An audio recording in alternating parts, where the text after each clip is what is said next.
If you'd asked me a year ago what my life would look like after university, I would have rattled off some ambitious plan. Climb the corporate ladder, save a little money, maybe get a dog. I never would have guessed that I'd end up falling in love with the most untouchable woman in the entire building.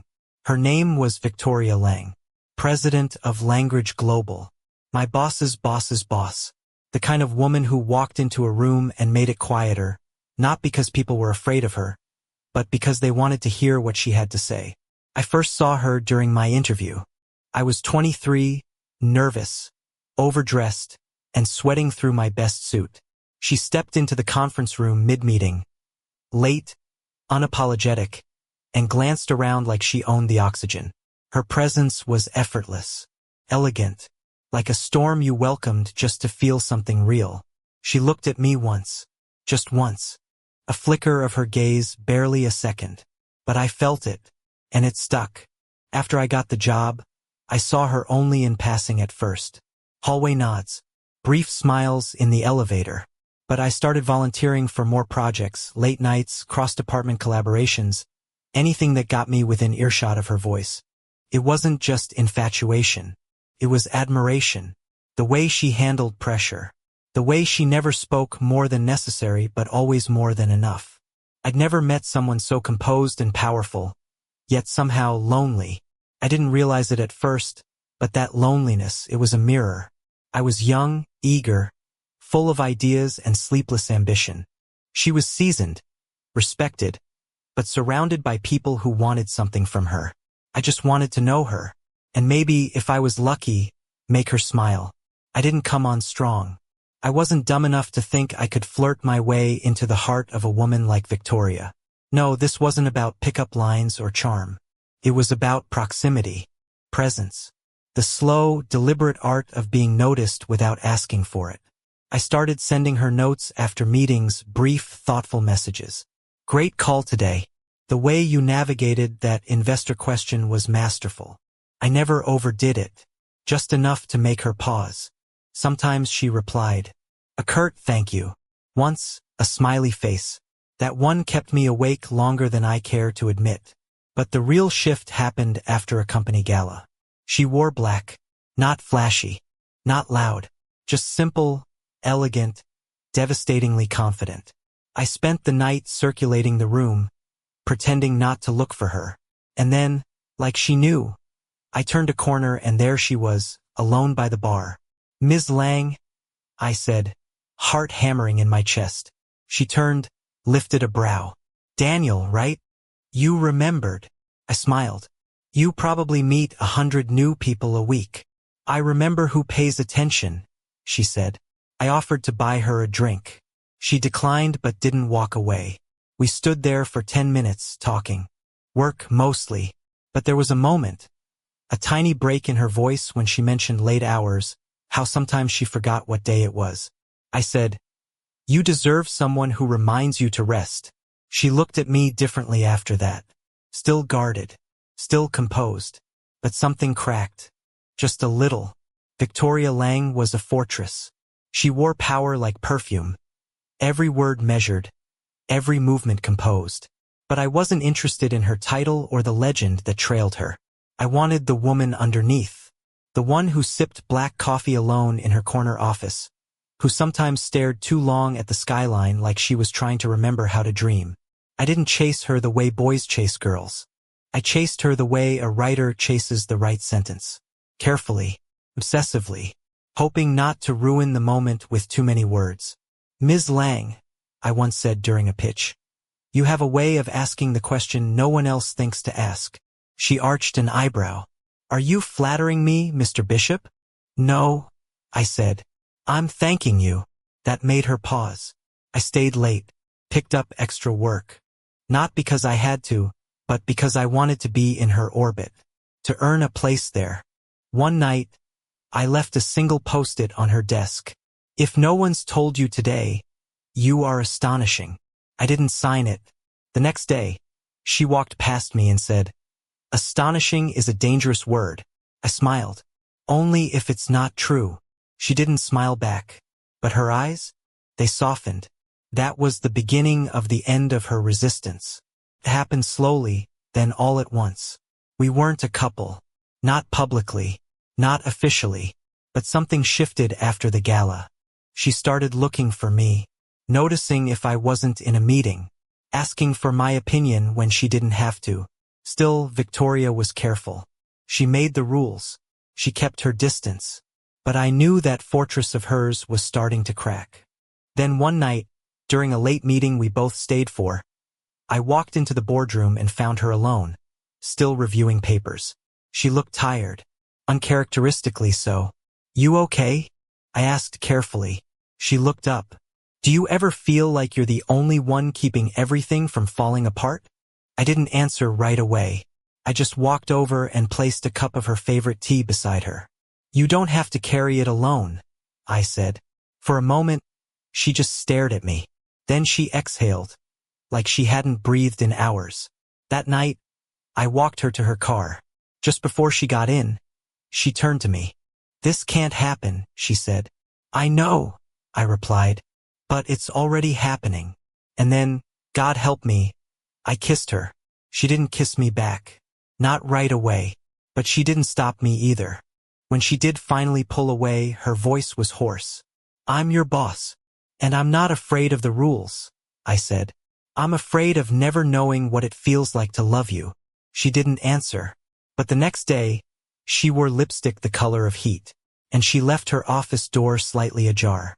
We didn't fall in love during grand vacations or candlelit dinners. We fell in love between meetings, in elevator rides, in the soft moments no one else noticed. It started with looks, lingering glances in strategy sessions, the brush of fingers when I handed her a file.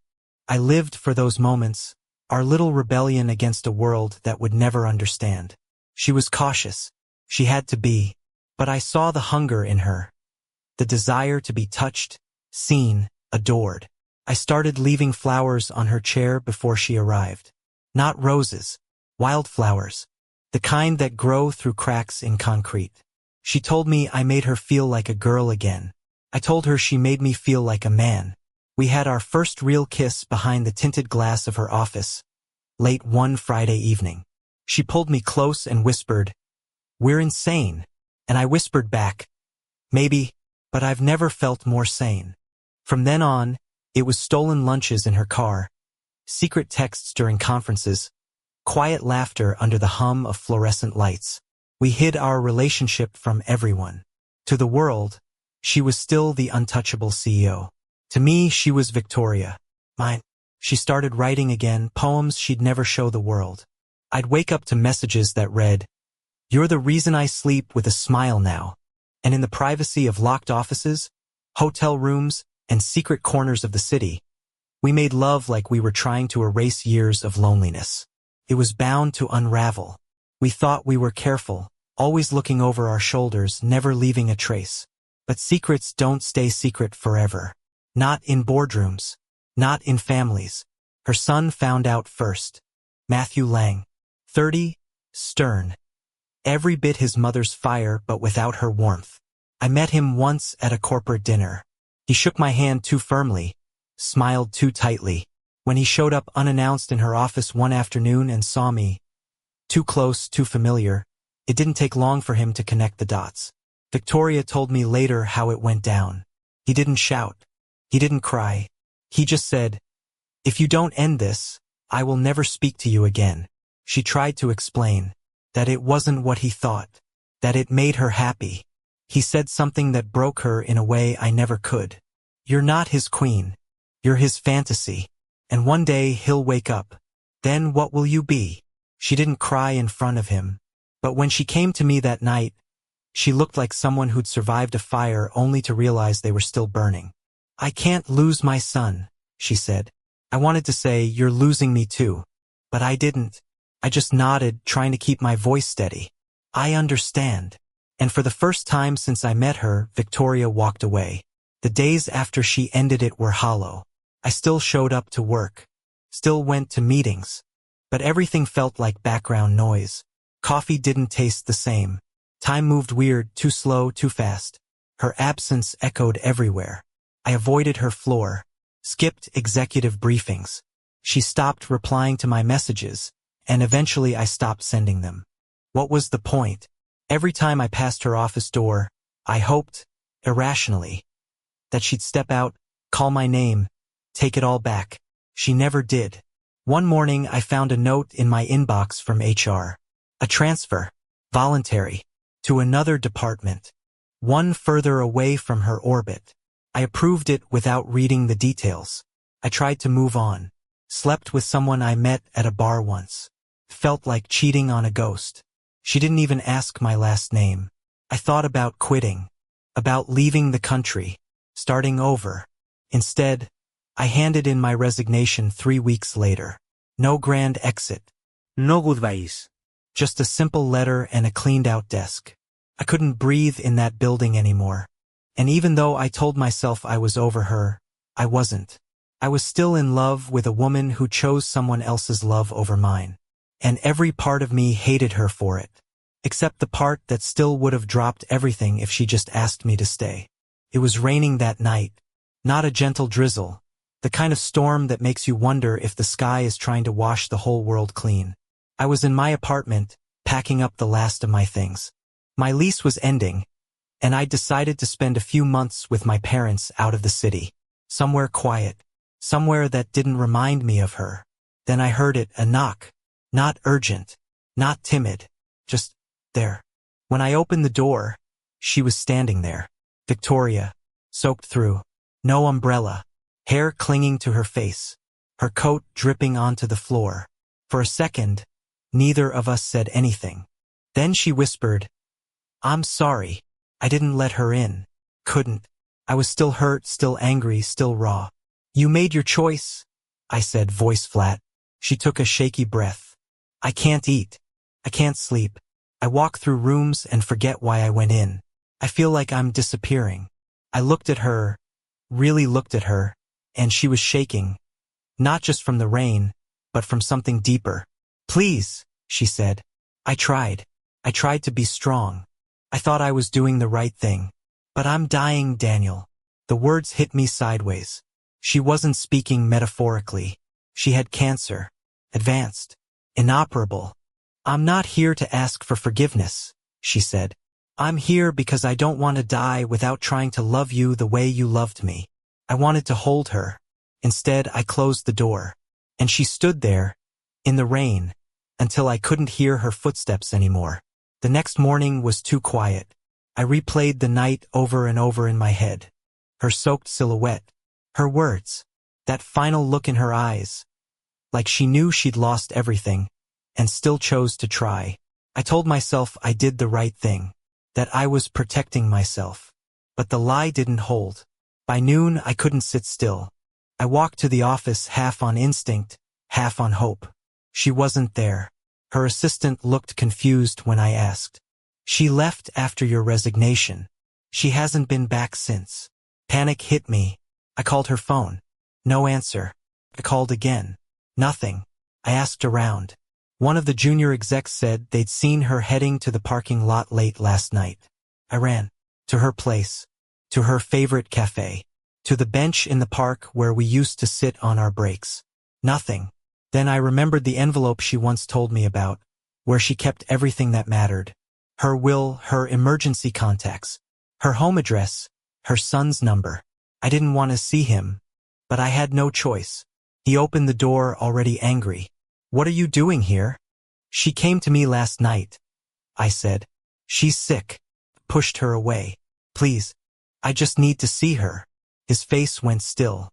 "She's not here." "Where is she?" He stared at me for a long time before finally answering. "She went to find you." My heart stopped. "She left." He nodded. "Took the first flight. Said if she didn't at least try again, she'd regret it for the rest of her life." That's when I ran. Straight to the airport. Straight back to my parents' city. And when I opened the door to our house, she was there. Soaked again, exhausted, but smiling like the sun had returned just for her. When I opened the door and saw her standing there, winded, eyes wide, drenched again from another storm, I didn't hesitate this time. I stepped forward, wrapped her in my arms, and held her like I was afraid she'd disappear again. She didn't speak. She didn't have to. We stayed like that in the doorway until my mother came into the hall and said softly, "Come inside, both of you." We sat at the old kitchen table, the same one I'd eaten at as a kid. She looked so out of place there, powerful, worn, unguarded. Yet I'd never seen her look more at home. We talked for hours. She told me everything. The diagnosis, the choices, the silence she endured for years before I came crashing into her world with all my messy, earnest love. "I thought I didn't deserve someone like you," she said.